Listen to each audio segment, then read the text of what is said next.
میں زنجیریں ڈال دینا، لیکن ہم یہ چل سکے نہ بول سکے. اس وقت ایک اہم سوال ہے صابر صاحب کہ یہ اتنے سارے محاذ حکومت کھول کیوں رہی ہے؟ مطلب ٹھیک ہے اگر آپ نے پولیٹیکلی کچھ اپنی لڑائیاں لڑنی بھی ہیں تو آپ ایک ایک کر کے ایک ہی وقت میں آپ 3-4 محاذ کیوں کھول رہے ہیں؟ یہ ویسے اس کی کوئی سمجھ میں آتی ہے پولیٹیکلی کہ یہ بیوقوفی ہے یا یہ سمارٹنس ہے جو ہمیں سمجھ نہیں آ رہی؟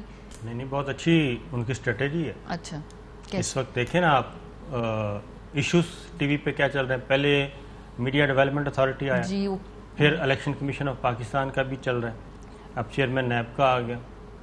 تو گورنمنٹ تو بڑا سکون میں ہے اس کی. ڈسٹریکٹ کس چیز سے کر رہے ہیں ہمیں؟ گورننس سے ڈسٹریکٹ کرنے کے لیے اس طرح کی دیکھیں نا، نہ کوئی مہنگائی پہ بات کر رہا ہے، نہ کوئی بے روزگاری پہ بات کر رہا ہے، کسی چیز پہ بات نہیں کر رہا.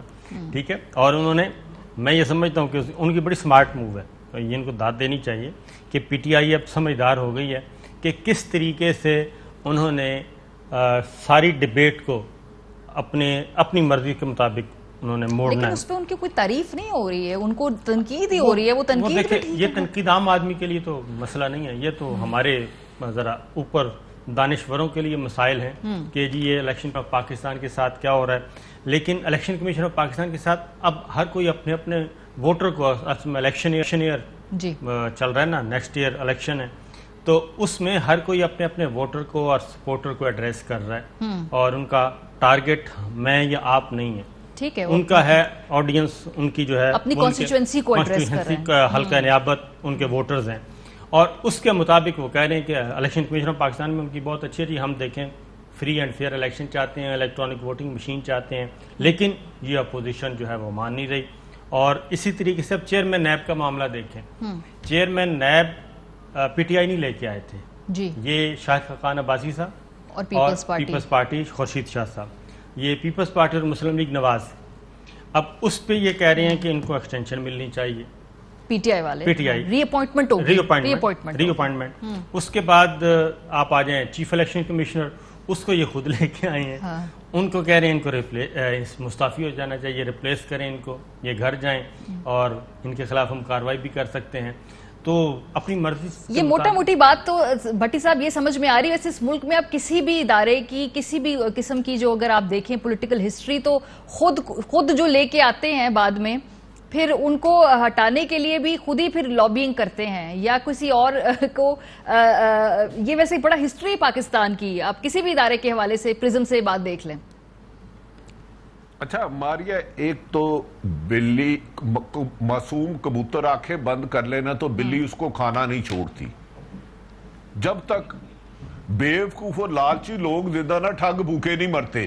یہ حکومت اس غلط فہمی میں رہے کہ ہم ڈی ٹریک کر رہے ہیں. اور میرے بھائی صحافت میں جو ہمیں نثار حسین صاحب نے سکھایا تھا نا، ایشو کبھی بھی صحافی اس کو اگنور نہیں کر سکتا. اس کا یہ مطلب نہیں ہے کہ بجلی سے جو تپائے ہوئے لوگ ہیں ان کا غصہ کم ہو گیا. انہوں نے بے جان پرچی کے ذریعے کنٹونمنٹ بورڈ میں اپنی اظہار کر دیا ہے. اور مجھے حیرت ہے، آپ جو سمجھ رہی ہیں نا، لوگ سمجھ رہے ہیں کہ فکس میچ ہے، دونوں ایک ہے. ادھر بھی دراڑ پڑ چکی ہے، ادھر بھی دراڑ پڑ چکی ہے. شہباز شریف صاحب نے سیال کوٹ میں کہا جو کنٹونمنٹ بورڈ تھا اس کا الیکشن جو پی ٹی آئی کی جنم بھنی تھی، یہ صابر زیادہ بہتر جانتے ہیں، انڈیا زیادہ گیا بھنی، جنم بھنی وہ جل گئی ہے، ختم ہو گئی ہے. ادھر بھی معاملات کھل گئے ہیں. اب وہ اتنی کام خراب نہیں رہا، انہیں اسی چکر میں رہنے دے، قوم الیکشن کمیشن کے پیچھے لگا دے. کیا بات کر رہے ہیں بھٹی صاحب؟ بجلی کا ایشو ختم ہو گیا، مہنگائی کا ایشو ختم ہو گیا، کرپشن کا ایشو ختم ہو گیا. بھائی وہ 90% جسم میں پھیل چکا ہے. یہ جو غلطی یہی یہ غلط فہمی میں مارے جائیں گے. بھٹی صاحب ایک منٹ، آپ کے سامنے 6 ٹی وی لگے ہوئے ہیں، 6 میں سے 5 ٹی وی دیکھیں کیا چل رہا ہے. الیکشن کمیشن، بھائی ٹی وی میں اب آپ کو تھوڑی سی ماریا ان کے نیلے کپڑے اچھے ہیں. جب ضیاء الحق مرا تھا نا، اس وقت وہی خبر تھی ضیاء الحق کا تیارہ ختم ہو گیا. اس وقت میڈیا نہیں تھا. بٹھوں کو پھانسی لگی وہ خبر تھی، بے نظیر قتل ہوئی وہ خبر تھی، نواز شریف نااہل ہوا وہ خبر تھی، یوسف رضا گیلانی گیا وہ خبر تھی. اور میرے بھائی کل پھر اور کوئی موضوع ہوگا. اس کا کیا مطلب ہے؟ مہنگائی، بے روزگاری، یہ سارے چیز. لیکن بھٹی صاحب جو بھی کس کو دھوکہ ابھی جو آپ بات کہہ رہے ہیں نا کہ ماریا مجھے یاد ہے آپ بڑے اچھے برانڈڈ سوٹ پہنتی تھی. پہلے وہ 20,000 کا تھا، بالکل صحیح بات ہے، 45,000 کا ہے. کیا آپ کو وہ ہیٹ نہیں آ رہی؟ بالکل. آپ کے گھر کا بل 2 سال پہلے اگر 10,000 آتا تھا، آپ 25,000 آ رہا ہے. 31,000 آپ کو فیل نہیں ہو رہا؟ اس مہینے 31,000 بل دیا ہے سر. میرے تو مطلب دکھ ہی میری زندگی کا. اچھا تو یہ اس کا مطلب ہے ماریا اصل ایشو ختم نہیں ہوتے. یہ اہم حکمران بالکل طاقت کے نشے میں اندھے ہو کے سمجھتے ہیں ہم نے قوم کو ڈیٹریٹ کر دیا. سر یہ تو حکمران جو مرضی سمجھے نا بھٹی صاحب، تھوڑا سا آگے